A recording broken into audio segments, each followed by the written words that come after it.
John Mara, I hope you watch this video, because if you want the Giants to be great again quickly, you better not make this mistake. We'll talk about that in a second, but first, if you are not subscribed to New York Giants Now by Chat Sports, I am kindly asking you to go down right now and hit that big red sub button. It's the last day of the month, which means it's our last opportunity to lengthen the lead in a subscriber battle with our rival channel here at Chat Sports, the Dallas Cowboys Report. If you love the Giants and you want multiple free videos every day, but more importantly, you hate the Cowboys, hit that sub button right now.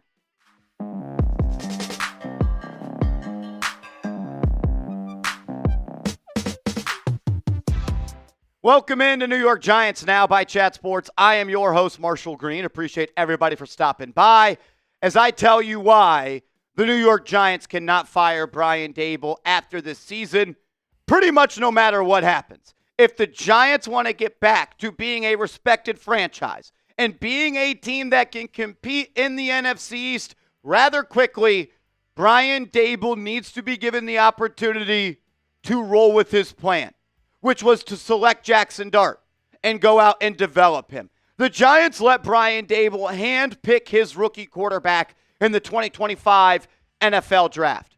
They cannot fire him after this year. I said it time and time again in the offseason. If you're going to let Brian Daboll select the franchise quarterback of the future, you better let him develop that guy. Because there are countless examples of if you pick a quarterback and you fire that head coach, most likely that quarterback season and career is not going to pan out. And we have examples upon examples of that exact same situation unfolding. And I think John Mara needs to see it because you cannot let it happen. And we know that Brian Daboll got to go out and select his quarterback. I went and took a screenshot of the press conference from Joe Schoen and Brian Daboll after they picked Jaxson Dart. And the question that was asked to these two gentlemen was, what stood out to you about Jaxson Dart? And Joe Schoen immediately looks at Brian Daboll and says, go ahead, which tells me that Brian Daboll was the one that made the decision. And Brian Daboll was the one that pointed and picked out Jaxson Dart. And everything we heard throughout the draft process, that is how it was going to unfold. And it did unfold that way, and I'm glad it did because I don't really trust the QBI for Joe Schoen after he gave Daniel Jones $92 million.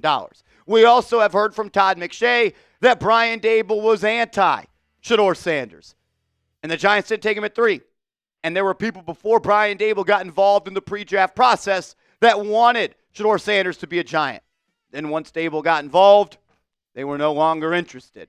I wonder why.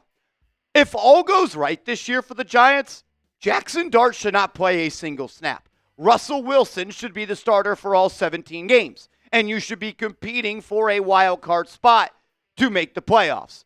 And let's say it falls off the rails and it goes bad. You still should not fire Brian Daboll because you brought Brian Daboll in to be your head coach for one reason. And you kept Brian Daboll after last season for one reason, to identify the next franchise quarterback and to develop the next franchise quarterback. And the only thing that should matter for the New York Giants at this point is making sure that Jaxson Dart has a smooth road to travel down to become the starter, get better every day, have a lot of growth, develop, and be ready to play when his number is called. And the last thing that Jaxson Dart needs on that road and during his development is for after this season to be on head coach number 2, offensive coordinator number 2, quarterback coach number 2, and system number 2. Because this whole year, Jaxson Dart is going to be learning the Brian Daboll system. He's going to go to the QB school instructed by Brian Daboll. And if you fire Daboll after this year, you are essentially wiping away a full rookie season of development for Jaxson Dart. So no matter what happens this year, I may even call for Brian Daboll to get fired. Don't let it happen. Because you kept him this offseason because you believed in him to identify and develop that quarterback. Let him execute his plan. Let's go through a list of players since 2015 that played quarterback and that were drafted early in the NFL draft and played in their rookie season and saw their head coach fired after year 1. Let's start with Jameis Winston, the number 1 overall pick, drafted by the Bucs. Head coach was Lovie Smith. Jameis had more than enough talent to be great in this league. Then his head coach was fired. And then his career fell off the rails. Didn't take care of the football at nearly a high enough rate. But I believe if he had a great coach his rookie year that was known as a QB developer, his tenure would have been a little bit different. Paxton Lynch and Gary Kubiak, a little bit of a different scenario as Kubiak stepped down after Paxton Lynch's first year due to health reasons. But Paxton Lynch was never able to get back on track to be a successful quarterback. And I think if he would have been with Gary Kubiak for 5 years, there would have been a greater chance for him to be successful. The Chicago Bears are the poster child of how to not develop a quarterback and how to screw up a quarterback's development. This is the first time we're going to show him on the graphic. It won't be the last time. Mitch Trubisky, selected early in round 1, got paired with John Fox. Trubisky was known as a guy that needed to develop, and you fire John Fox, and he never got to develop. He never got to create a chemistry and a bond with the coach that would help him reach his potential. What about Baker Mayfield and Hugh Jackson? Baker Mayfield now a star for the Tampa Bay Buccaneers, which tells me he always had the talent. He always had the juice, and he had what was necessary to be a franchise quarterback. But he played for the Browns. Dysfunction. You fired his coach after 1 year. Dysfunction. Then he had to go to the Bucs where there was a lot of stable stuff. Now he's a franchise quarterback. Josh Rosen, he was the quarterback in 2018. You fired Steve Wilkes. And this is another thing of that I don't want to happen. Because if you fire Brian Daboll, that means the guy that was pushing to select Jaxson Dart is out of the building. And let's say the Giants are the worst team in the NFL next year. And you fire Daboll, and they pick number 1. They may be inclined to pick a quarterback, which means you would have burned the 34th overall pick, the number 99 overall pick, and a future third-round pick to have Jaxson Dart for 1 year, learning under Brian Daboll, to then just select a quarterback the next year, just like the Cardinals did in Kyler Murray. Like Baker Mayfield with the Browns, Sam Darnold in 2018 with the New York Jets and Todd Bowles. Coach was fired after 1 year. Went to a dysfunctional organization. Constant turnover in the front office and on the coaching staff. And now Sam Darnold just got paid $35 million per year and led the Minnesota Vikings to 14 wins. He had the talent. He had what was necessary. But the coaching staff, the organization, and the front office didn't do what was necessary to put Sam Darnold in a position to win. What about Daniel Jones? The best season in his NFL career was his rookie year. Threw for 24 touchdowns. Never threw for more than 20 touchdowns in an NFL season again.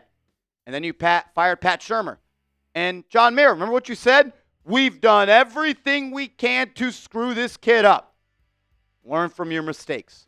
Don't do it again. I don't know if Daniel Jones ever had the necessary talent, but I think if there was more continuity around him, he might have been a little bit better.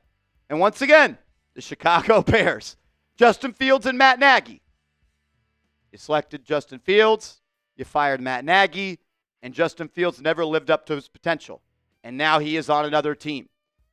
What the Bears do with their quarterbacks is the opposite of what I want my team doing with their quarterbacks. Will Levis, second-round selection by the Tennessee Titans. Obviously, Mike Vrabel was a fan of his. But then Mike Vrabel was fired. And now Will Levis is a backup quarterback in his third year in the National Football League. And you selected Cam Ward, number 1 overall. I'm not saying Will Levis was ever going to be a good quarterback.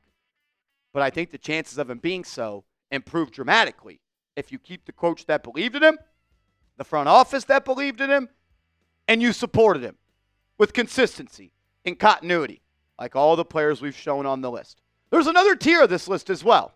Quarterbacks that were able to overcome the dysfunction. A guy like Derek Carr. Derek Carr saw Dennis Allen fired in year 1, after year 1, with the Oakland Raiders at that point, then transferring to the Las Vegas Raiders. But did Derek Carr ever live up to the hype? Maybe. Second-round pick, but he never won a playoff game.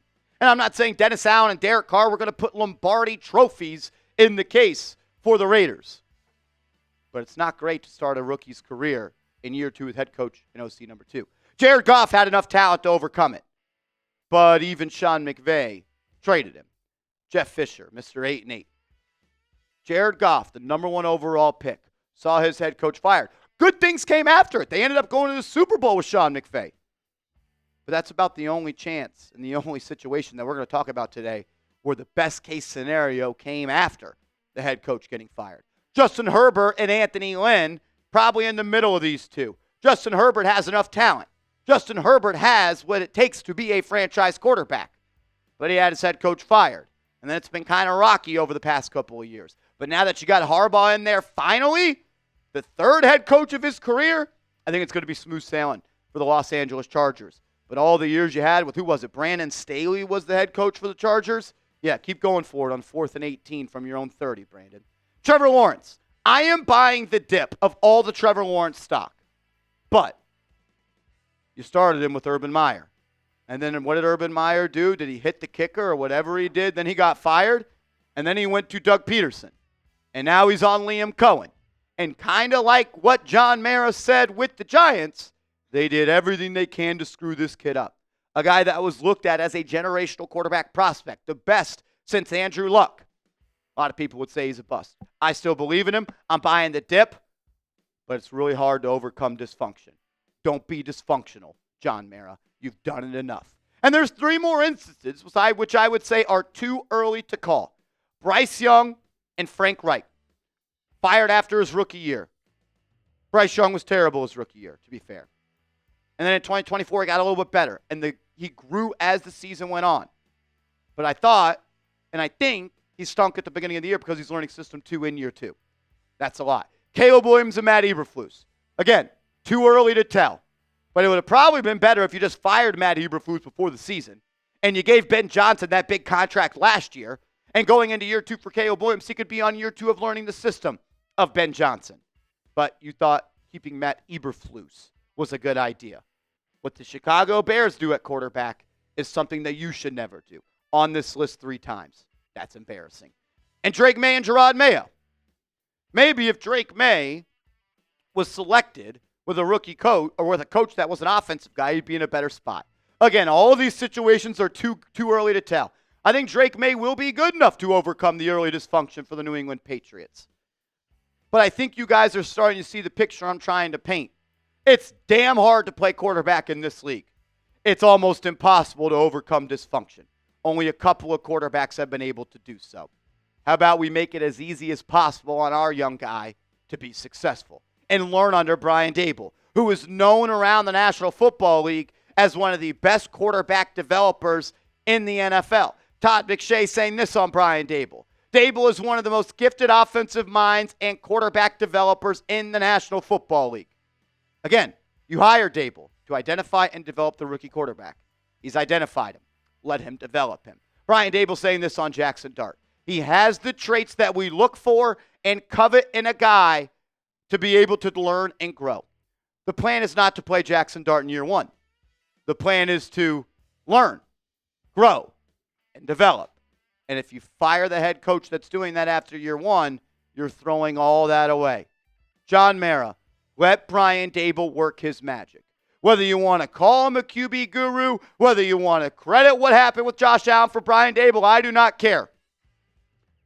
But I believe Brian Daboll can get the most out of Jaxson Dart. And Brian Daboll said that he sees a little Josh Allen in Jaxson Dart. Jordan Renan of ESPN reporting there will be a development plan similar to what they did with Josh Allen in Buffalo with Jaxson Dart and the New York Football Giants. Again, I'm not saying that Jaxson Dart is Josh Allen. And I don't want to give all the credit for Josh Allen and his development to Brian Daboll. So I think Josh Allen's one of the most skilled players to ever touch a football.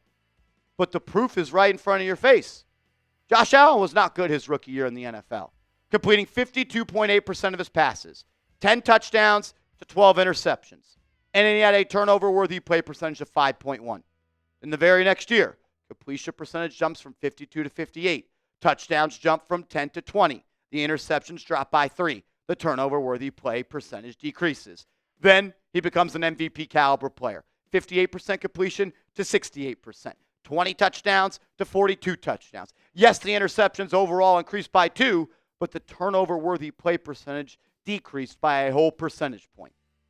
Obviously, something clicked with Josh Allen and Brian Daboll, and I want to see Daboll have the opportunity to work that type of progression with Dart, who, once again, I'm not saying is Josh Allen.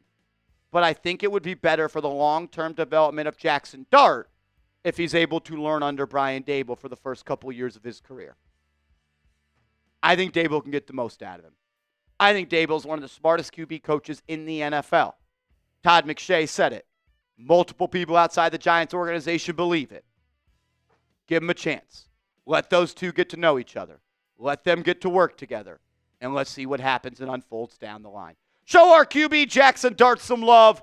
Drop those Dart emojis down in the comments section. If you want Jaxson Dart to be the next franchise quarterback that puts trophy number 5 in the case at 1925 Giants Drive, give me a dart in the comments section. And get your jersey for the rookie. He's not wearing number 1. That's Malik's. I know you guys are a little bit upset about that. But that's just what NFL.com does. They put the number 1 on the jersey until he has a jersey number. And you can get it today at chatsports.com/dart. All lowercase letters. Chatsports.com/dart. Get his jersey. And once the number's picked, it'll be shipped out to you. Make sure you are following me on social media. I'm on Twitter. I'm on Instagram at @MarshallGreen_. Major love to everybody that tuned into today's video. If you haven't yet, hit that thumbs up icon on your way out. Subscribe to the channel and help us extend our lead over that fraud Tom Downey and the Dallas Cowboys report.